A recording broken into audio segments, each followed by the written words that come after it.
Hi, I'm NicoTheXMan, and welcome back to Words That Change the World, a series where I do speeches throughout history and explore why they're still relevant today.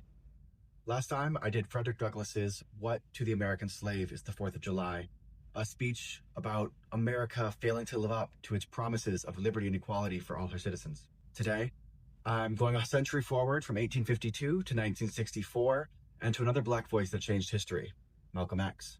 The Ballot of the Bullet wasn't just a speech about a protest. It was a speech about political power, about self-determination, and what happens when people are repeatedly promised justice, but then denied it. This is my performance adaptation of Malcolm X's The Ballot of the Bullet. I'm not here to argue about the things that divide us. It's time to submerge our differences and recognize that we got the same problem. We're all in the same boat. We've all suffered political oppression, economic exploitation, and social degradation at the hands of the white man.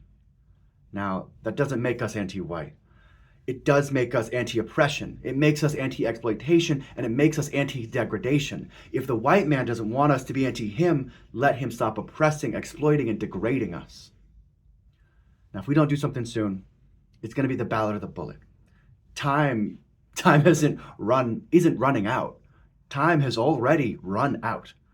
Now, I don't even consider myself an American today, because sitting at the table doesn't make you a diner unless you eat what's on the plate.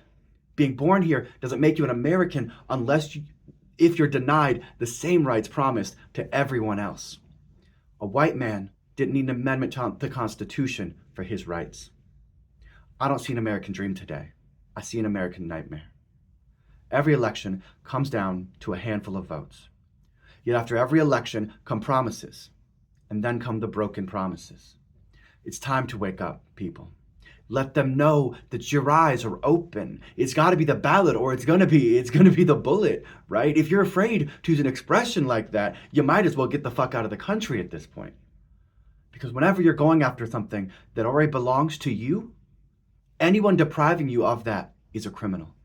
You aren't asking for a favor. You aren't asking for a handout. You are claiming what is already yours. When you take your case to Washington, you're taking it to the criminal who is responsible for taking that human right from you.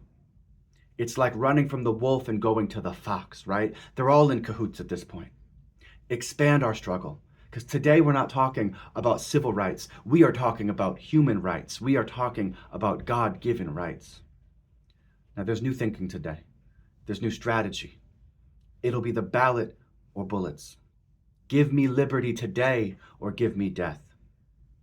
Now, Uncle Sam's hands, they're dripping with blood. And let the world see the hypocrisy that is being practiced here. If this is a country of freedom, let it be a country of freedom. And if it isn't, change it. The ballot or the bullet. Thank you. Those are my adapted selections from Malcolm X's 1964 speech, The Ballot or the Bullet. And I'd like to share a few thoughts about why I think that speech is still relevant today. We are still fighting the same fight, right? We have new laws and protections, but we find every day that they're being stripped from us. And a lot of times I think Malcolm X in history is misunderstood, right? Because the speech isn't a call for violence, right? It's a call for action. It's saying, and to be clear, that these are selections from a much larger speech. The speech itself is about 14 pages, so I had to parcel those 14 pages down, similar with the Frederick Douglass one, to 3 to 4 minutes, right? I had to pick things that felt the most relevant today, but it's made clear in the longer speech that all that we are asking for is equity and equality, right? But equity and equality is not approaching violence with nonviolence, right? That's oppression, right? If you are being violent to me and I'm being nonviolent to you, that's not equality. If you are nonviolent with me, I will be nonviolent with you. But when you arrest me, when you shoot at me, when you kill me, when you take our children and our parents and our people and you put them in cages, or you kill them blatantly in the street, right? I'm not going to approach you with nonviolence because you've approached me with violence. You've deprived me of rights that I'm, one, given to by God himself, given to by our Constitution, given to by the United Nations Declaration of Human Rights, right? These are things that in other countries we would not accept. So why do we accept them here?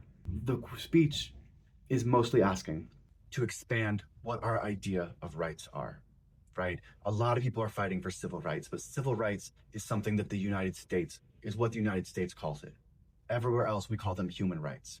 When we start to look at America's struggle through the idea of human rights, what do I as a human, regardless of where I am born, regardless of the color of my skin, and regardless of what your Constitution may or may not say I have a right to, right? I have unalienable, God-given rights, whether you say I do or not. That was true when America had slaves, right? Expand the struggle. Expand your idea of what it means to be an American, but also of what it means to be human, to be alive today, to be in a global society that is changing every day. And give to people what they give back to you. Give those who love you and support you, love and support. Give those who oppress you oppression, right? Fight back. Fighting back when it can be nonviolent should be nonviolent. But if somebody is being violent towards you, you are within your human rights to be violent towards them, to defend yourself from what they are doing to you. Thank you again for watching Words That Change the World. If you enjoyed this performance, I'd encourage you to read or listen to the full Malcolm X speech. I will link it in the video, in either the captions or in the comments. My adaptation only captures a small portion of a much larger argument. Next week, we'll be exploring another speech that helps shape history. You can follow me on Instagram. I'm posting a poll each week to kind of figure out which one that is. For next week, I'm thinking either Greta Thunberg or Harvey Milk. Until then, thank you for listening to Words That Change the World. Have a good day. Power to the people.